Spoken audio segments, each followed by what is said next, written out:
গণমাধ্যম কখনো খাঁচায় বন্দি থাকে না। গণমাধ্যম হচ্ছে পাখির মতো, ডানা মেলে উড়বে। সবকিছু পড়ে গেছে ইন ডিটেলস। একটা অফিস যার মেন ভবন সেটাই আর নাই। সাংবাদিকতা এটা আসলে খুবই চ্যালেঞ্জিং একটা পেশা। স্বাধীন সংবাদ মাধ্যমকে যে আঘাত করা সেটা কোনোভাবেই কাম্য নয়।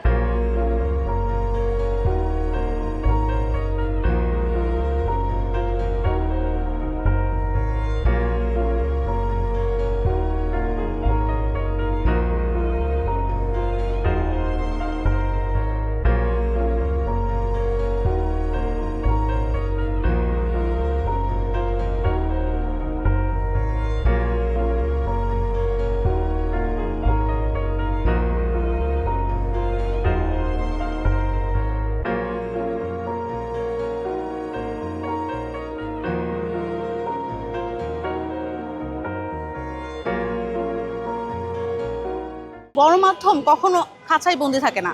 গণমাধ্যম হচ্ছে পাখির মতো, ডানা মেলে উড়বে। আমরা প্রথম আলোকে পুড়িয়ে দিয়েছে, প্রথম আলোকে ধ্বংস করেছে, সেই ধ্বংসের পোড়া ছাই থেকে আমরা আবার উঠে দাঁড়াবো। একটা গণমাধ্যমকে যদি বন্ধ করার ইচ্ছা থাকে, একটা গণমাধ্যমকে যদি তালাবদ্ধ করে দেওয়ার ইচ্ছা থাকে, শিকল দিয়ে বন্ধ করে দেওয়ার ইচ্ছা থাকে, সেগুলো তারাই করবে যাদের মধ্যে নৈতিকতা নাই, যাদের মধ্যে শিক্ষা নাই, যাদের মধ্যে দেশপ্রেম নাই। তারাই আসলে গণমাধ্যমকে বন্ধ করার চেষ্টা করবে।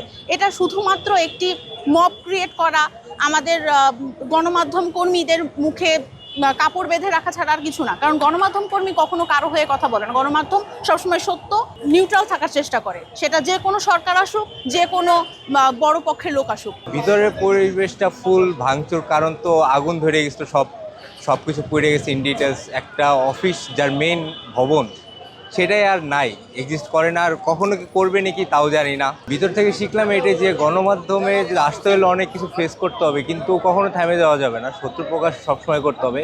শিক্ষার্থীরা প্রতিটা ফ্লোরে গিয়ে তারা যে ঘুরে ঘুরে দেখেছে, এবং এই শিল্প যে আয়োজনটা, এর মধ্য দিয়ে একটা বার্তা এখানে দেওয়ার চেষ্টা হয়েছে। বিভিন্ন ফ্লোর থেকেই সেই বার্তাটা উঠে এসছে, এবং শিক্ষার্থীরা বোঝার চেষ্টা করেছে যে সাংবাদিকতা এটা আসলে খুবই চ্যালেঞ্জিং একটা পেশা, এবং এই পেশা ঝুঁকি থাকবে, এই পেশায় নানা রকমের প্রতিবন্ধকতা থাকবে, মত প্রকাশের ভিন্ন মত থাকবে, কিন্তু তারপরও স্বাধীন সংবাদ মাধ্যমকে যে আঘাত করা সেটা কোনোভাবেই কাম্য নয়, বিশেষ করে গণতান্ত্রিক রাষ্ট্র ব্যবস্থায়। পাশাপাশি সাংবাদিকতাকে সবসময় আসলে চ্যালেঞ্জের মুখেই পড়তে হয়, এবং তার মধ্য দিয়ে ওভারকাম করে সাংবাদিকতা চর্চা করতে হয়। সেই বার্তাটা শিক্ষার্থীরা এখান থেকে পেয়েছে। তারাই ভবিষ্যতে যারা সাংবাদিকতা পেশে আসবেন, তারা অন্তত আজকে এই প্রদর্শনী থেকে এই মেসেজটুকু তারা পেয়েছেন যে সাংবাদিকতা এটা চরম একটি চ্যালেঞ্জিং পেশা, এবং এখানে ঝুঁকি থাকবে, এবং ঝুঁকি নিয়েই সাংবাদিকতা কাজ করছে। শুধু এটা আমাদের দেশে নয়, সারা বিশ্বে যেখানেই আসলে সাংবাদিকতা পেশা রয়েছে সেখানেই ঝুঁকি রাখছে। তো সেই বার্তাটা আসলে শিক্ষার্থীরা আজকে এখান থেকে পেয়েছে।